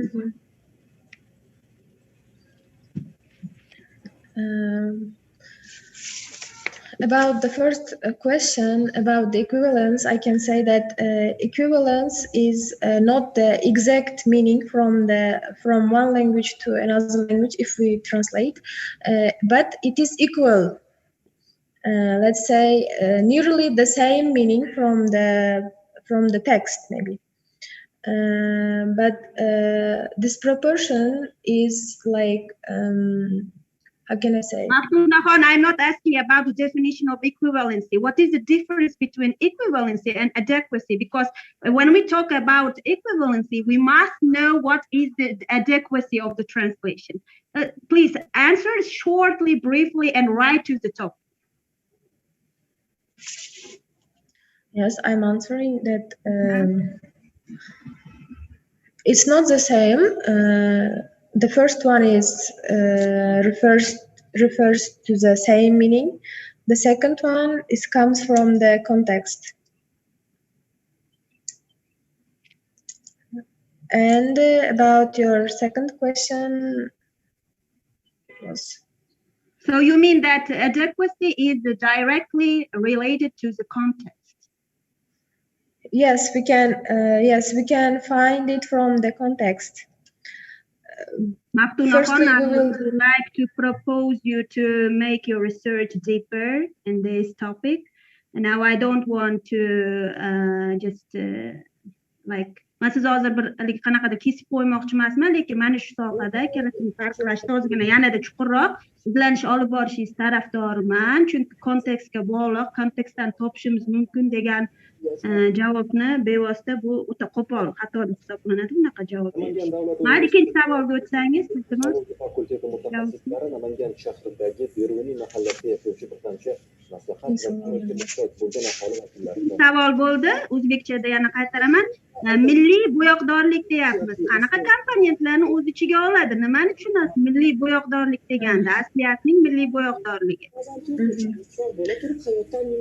Milliy bo'yoqdorlik lingva culture, ya'ni madaniyat bilan bog'liq bo'ladi. Ya'ni kim, masalan, qizil rangni oladigan bo'lsak, har bir xalqda o'sha qizil rang har xil ma'noni bildiradi. Masalan, Xitoyda olov ramzi, bizda bilamizki o'sha hayot, tiriklik ramzi deb. Har bitta madaniyatda o'zini shu millatlaridan. Ramzlarini demoqchida, mana ramzlar bor. Ramz masalan umumiylashtirib aytdi degan. Ha, milliyligidan kelib chiqib, madaniyat bilan bog'liq demoqchiman. Xo'p, qanaqa komponentlar masalan olishimiz mumkin? Realiyalar haqida eshitgandirsiz-a? Asosiy milliy komponent deganda realiya bir emasda shunaqa javob kutaman. Realiya, frazeologizm, lakuna hozir aytib o'tdingiz. Ramzlar, turli xil stereotiplar, mana shunga o'xshash yana qator narsalarni sanab o'tish mumkin. Demak, milliy bo'yoqdorlikka kiradi. Demak, siz ayni asaringizda qaysi birda qiynaldingiz? Mana yana savolimga savol ulanib ketdi. Qaysi komponentni tarjima qilishda mana qiyinchilik bo'ldi? İngiliz xos so'zlari realiyasidan birortasini ayting, inglizlarga xos realiya. Masalan, bizda tandir, yoki cho'pon, yoki mana mahsi, kavush kabi realiyalarni tarjima qilishda biz ozgina o'ylanib qolamiz. Transliteratsiya bilan beraylikmi, tarjima qilaylikmi yo ma'nosini tushuntiraylikmi deb. Siz qanaqa ingliz realiyalariga duch keldingizki, ular sizga qiyinchilik tug'dirishga, demak, o'xshadi sizga tarjimada? Masalan, o'sha asrlarda, ya'ni 18-19 asrlarda biz bilamizki, ularning kiyinishi biznikidan tubdan farq qilgan. Masalan, ularning bosh kiyimi, nomi masalan, qanaqa bosh kiyimi shunaqa nomi bormi? Masalan, alohida realiya deb nomlanish uchun uni o'zini alohida nomi bo'lishi kerak. Xos so'z. Do'ppini singari masalan, qanaqa bosh kiyim? Bosh kiyim bu generalization bo'lyapti hozirda. Qanaqa bosh kiyimlar bor edi? Masalan, mana shu Jane Austenni slaydda turibdi. Jane Austen boshida kiygan anaqasiga e'tibor qaratsangiz, bizda bu ro'molga to'g'ri keladimi? Lekin ularda bu ro'mol hisoblanmaydi. Bularda shu bosh kiyim deb aytilgan. Ingliz tilida nomi nima o'shani? İngiliz tilida nima nomi shu? Chepchik deymiz ruschada, adashmasam. Chepets, chepchik deb aytamiz. Ingliz tilida nima nomimi?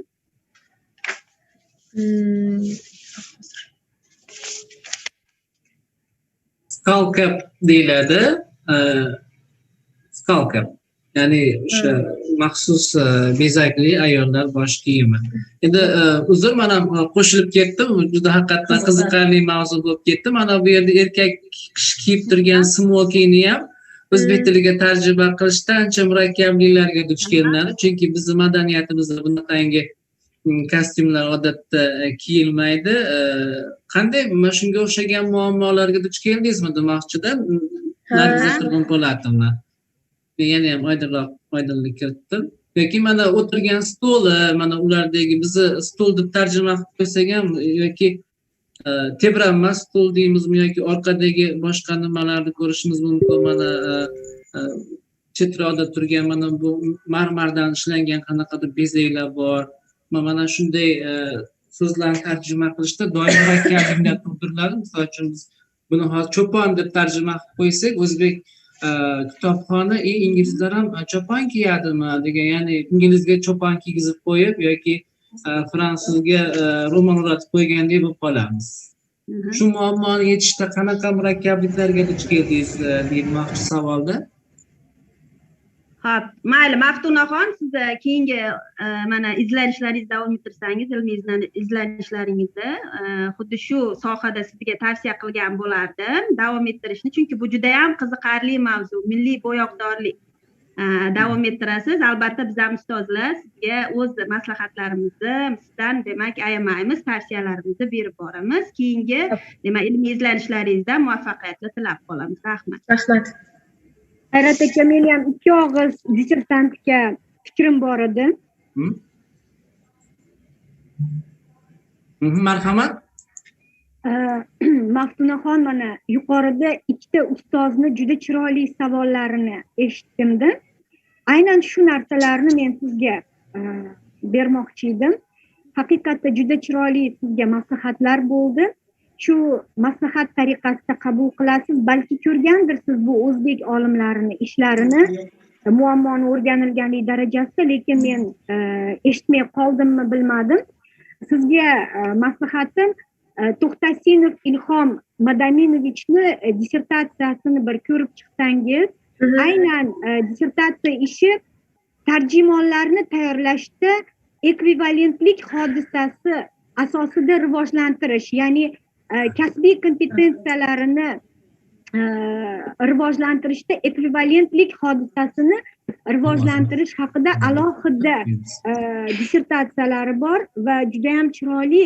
Aynan shu yerda lingvokulturologik tomonlariga qanday tarjimonlik qilish jarayonida e'tibor berilganligi aniq yozib qo'yilgan va menimcha ilmiy ishda mana shu To'xtasinov Ilhomjon Madaminovichning ishlariga apply qilsangiz, ya'ni murojaat qilsangiz yaxshi bo'lardi.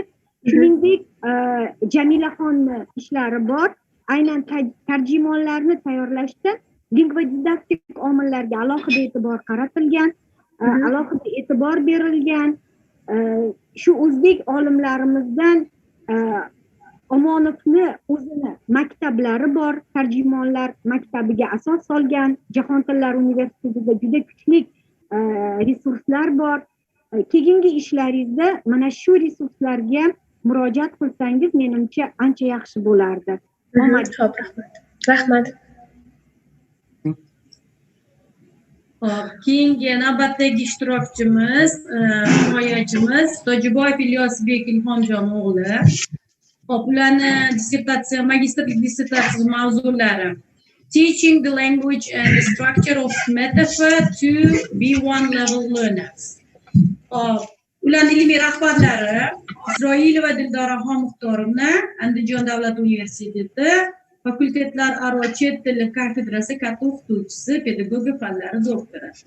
Hop, taqrizchilar Jafar Botir Sattarovich, hop, Namangan davlat universiteti ingliz tili va adabiyot kafedrasi dotsenti, filologiya fanlari doktori.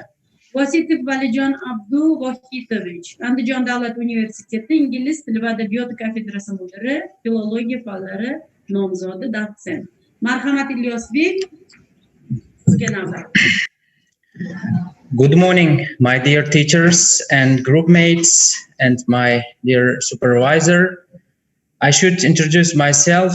My name is Ilyos Tajibayev, and I am very happy to see and do my master's degree dissertation. Before the beginning my dissertation, I must confess that I am going to thank our president, and because he is trying to create a very good condition for us in order to we get a good education. And my teachers, first of all, Dildora Isroilova, she helped me, and it's all thanks to her. I should confess it. If you let me, I will begin my dissertation. My dissertation's theme is teaching the language and the structure of metaphor to B1 level learners.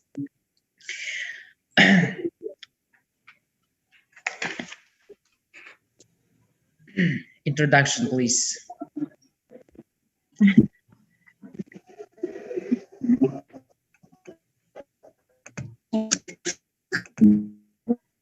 And this dissertation consists of 3 chapters. First of all, introduction, 3 chapters, conclusion, and bibliography. The urgency and necessity of the topic of the dissertation is our world has become much smaller in recent years. More and more people travel abroad, not only as tourists, but also they are going to work and study there. Teaching and learning foreign language that has become even more important than even before, And as it's generally known, English is the most widespread language on earth, and a significant number of people who speak it only after Mandarin Chinese. Everyone knows that scientific articles are being written in English. That's why we must know English in order to what's happened in the world, really. And so that's why our current president, Shavkat Mirziyoyev, is trying to spread English foreign language in our country.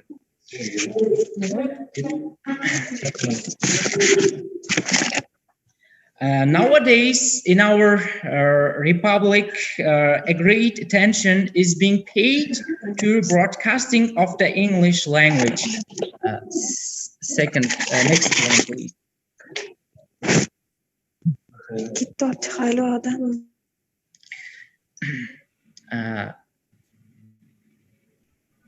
Next one, please. Next one, please. In our country, there's a need to train modern personnel who know several languages, conduct scientific work in foreign languages, improve the methodology of language teaching. It's our first goal to learn English language. The object of my research consists of the process of teaching students at the B1 level into a foreign language and the structure of metaphor. The subject of the research is the method of using the metaphor in teaching English to learners at the B1 level. The aim of the research work is theoretical and technological aspects of the methodology of using a metaphor in teaching learners at the B1 level of a foreign language. And if I say the research objectives, my research objectives are, first of all, to reveal the content of the concept of metaphor and its main functions in relation to the process of teaching learners into foreign language. Next one is to develop a set of exercises aimed at mastering the metaphor as a methodological technique for teaching learners into a foreign language. And if I say the scientific novelty of my research is the essence and content of the concept of metaphor in relation to the process of teaching learners into a foreign language has been determined. The metaphor is considered as one of the methodological techniques in the discourse of the teacher of foreign language in school education, based on taking into account the mechanism of comparing and transferring the properties of one object or phenomenon to another in order to solve developmental, educational, and cognitive science tasks in this area. The degree of my study of problem, I could find some books which dedicated for the degree of problem teaching metaphor. For example, these works are reflecting various aspects of foreign language school education. Tajibayev, Akhmedova, Abdullayev, Rahmonov, Bong, Buzhinsky, Garlova, Iminyanova, and Shatskih. Their books were very helpful for me to conduct my research. And here I am very grateful for these books. First of all, I should thank my teacher, Tajibayev Ghairajon. He helped me and gave me some books which were dedicated for problems of teaching metaphors to B1 level learners. Next one is research methods.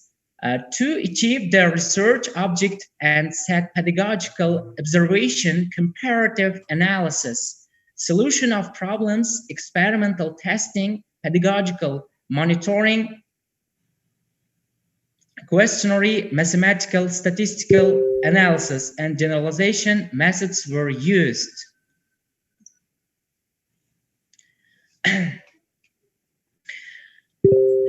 And the next one, the practical, if I tell you the practical significance of my study, I can say by this one. Lies in the fact, this study lies in the fact that its results are used in the process of conducting classes on the methodology of teaching foreign languages. The theoretical provisions and conclusions contained in the work as a set of exercises and educational methodological materials are used in the process of training bachelors in the field of philological education within the framework of special course, as well as in the system of retraining and advanced training of teachers in this area. And the structure of the thesis consists of, as I've told you this before, an introduction, 3 chapters, conclusions for a chapter,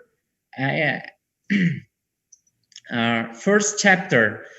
First chapter was named Theoretical Aspects of Exploring the Problem of Using the Metaphor in Teaching a Foreign Language. If I define the metaphor, I can say that the metaphor is a unique phenomenon and therefore arouses great research interests. It makes our speech very bright and it can help us to short our speech. The English scientists Edward Ortney identified 3 main reasons for the use of metaphor in everyday life. For example, they help us to keep things short, really. Second one, they make our speech bright. If we listen to leaders of countries in the world, we can listen that in their speech there are many metaphors. And next one, they allow you to express the inexpressible. Of course, we sometimes need to tell our thoughts by using metaphors in order to someone who is speaker or listener can get what we really told him. Next one, please. And next is educational potential of the metaphor in teaching learners a foreign language. The development of metaphor theories have gone through the following phases. Aristotle's comparison theory. Aristotle was the Greek scientist who wrote a lot of books, not only for physics, chemistry, and also for linguistics. Next one, Richards and Black's interaction theory, and up to Lakoff and Johnson's conceptual metaphor theory. As we know, the George Lakoff, who was the American scientist who conducted a lot of research for learning problems in the way of teaching foreign languages. And of course,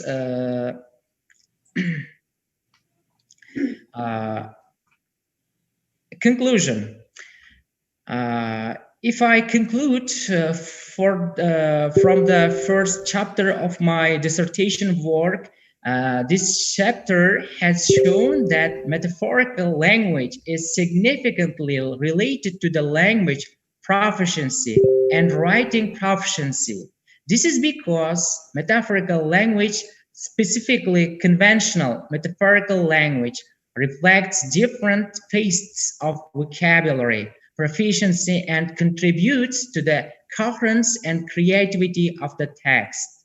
These findings draw attention to the metaphorical dimension of learner language as a strong indicator of language proficiency and writing ability. They also lend support to past research that highlights the role of depth of vocabulary knowledge in L2 learning in general, L2 writing in particular.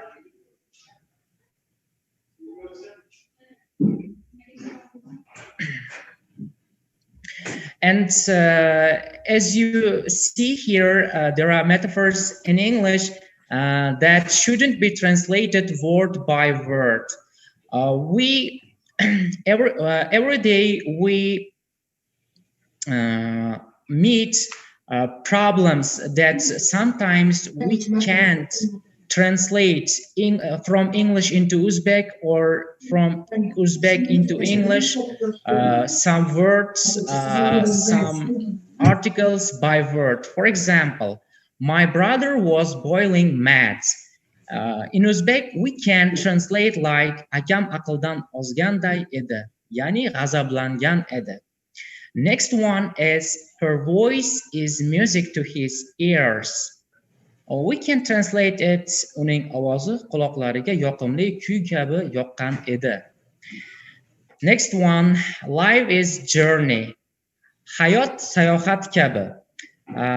Bu yerda biz buni faqatgina ma'no jihatdan so'zma-so'z tarjima qiladigan bo'lsak, life is journey. Hayot sayohat kabi deb tushunishimiz mumkin. Aslida esa hayotni yo'li uzun. Unda har qadamda turli xil omadlar yoki bo'lmasam pastu balandliklar uchraydi. Shuni nazarda tutib inglizlar life is journey deb qisqa qilib aytib qo'yishadi. Keyingisi, next one is the assignment was a breeze. If we see here, breeze is like how to say small weak wind. Bu yerda aytyaptiki, vazifa juda yengil edi. Ya'ni bizni o'zbek tilida buni pista chaqqandek deb tarjima qilamiz. So'zma-so'z tarjima qiladigan bo'lsak, vazifa xuddi shamolga, shabadaga o'xshardi sifatida tarjima qilishimiz mumkin bo'ladi.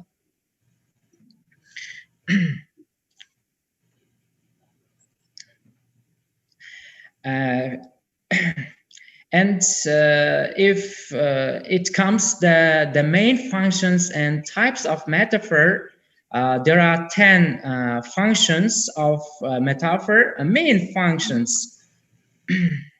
Conclusion. Let's come to the conclusion because we should follow to the time management. We are very short of time. Come to the conclusion, please. Here. Thank you for your teacher.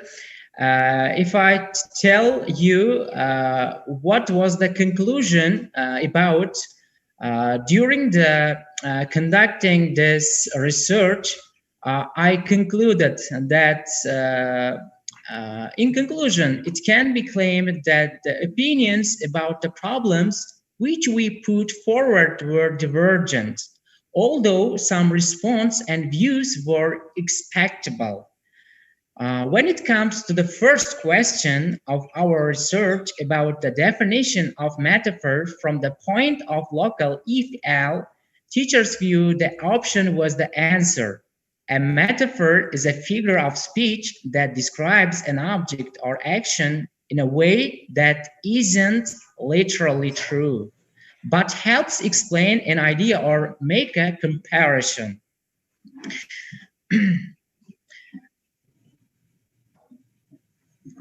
Okay, thank you for your presentation, for your speech. Any questions to Ilyas Bek?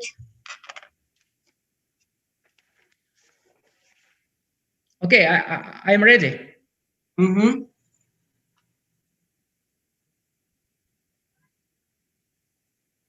Ilyas Bek, so the question from me sounds like this. Where and how did you conduct your research work in experimental period?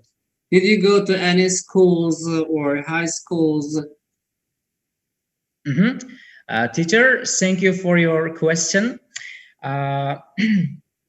While during my practice at Namangan Construction Building Institute, I could speak with students who has certification SEFR B1, and they said me that they sometimes couldn't use metaphor in order to make their speech bright. And I also gave them some tips that they should use metaphors in everyday life's speech. And my supervisor, dear Dildora Israilova, as I've told you, helped me, and I am very grateful for her help. And I should confess, it's all thanks to her. And okay, the next question is, what is the difference between a language proficiency and a language fluency? And in which spectrum teaching metaphor is useful here? Sorry, teacher, can you repeat language proficiency and language? What is the difference between proficiency and fluency? And teaching metaphor improves which of these two terminologies? As we see that the books which were written by George Lakoff, who was the American scientist, said language proficiency is the actually when we can use our words by our language, and we can explain our actions, our thoughts very pretty. And if we see language fluency, can I tell you my thought about this? My own thought. Your own ideas. If you let me. Yeah, personal opinions are always welcome. Language fluency is the speed of language, how we can use our language and foreign language. For example, if we meet someone who is a native speaker or who can speak foreign language very pretty, we can say that his language fluency is very good. I think so. Demek siz ozgina savolni tushunmayapsiz shekilli. Inglizlikda atama bor-da, ingliz tilida demak proficiency deyiladi, fluency deyiladi. Qanday farqlanadi va metaforalarni o'qitish o'quvchilarning aynan qaysi kompetentligini, fluency kompetentligini rivojlantiradimi, proficiency kompetentligini rivojlantiradimi?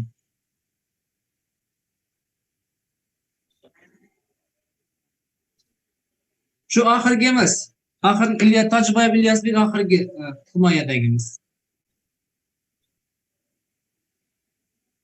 Aha, yaxshi bo'lmasam, demak bu savolga qo'shimcha javobni biz kutib qolamiz Ilyasbekdan. Nargiza Turg'unpo'latovna, sizning maslahatingiz bizga kerak bo'ladi.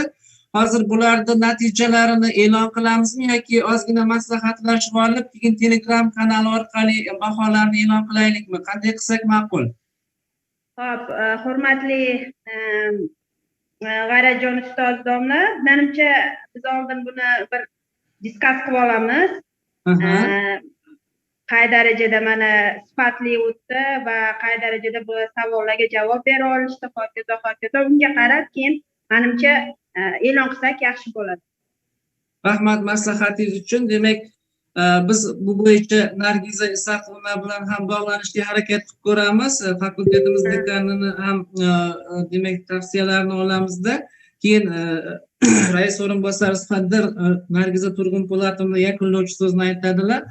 Ana o'shandan keyin demak bugungi magistratura dissertatsiyasini himoya qilgan ishlar bo'yicha natijalarni Telegram kanalimiz orqali e'lon qilamiz. Hammaga vaqt ajratib ishtirok etganlari uchun minnatdorchilik bildiramiz. Ayniqsa Andijon davlat universitetidan ishtirok etgan fan doktorimiz borlar. Isroil va Durdoraxon oyamiz, demak ularga alohida minnatdorchilik bildiramiz. Thank you for your dedication and respect that you decided to take part in our today's discussion. Thank you. You are welcome. See you tomorrow. I hope tomorrow our participants will be in full content. Thank you again. Yana bir bor minnatdorchilik bildiramiz. Hammaga rahmat ishtirokinglar uchun. Rahmat. Sog' bo'linglar.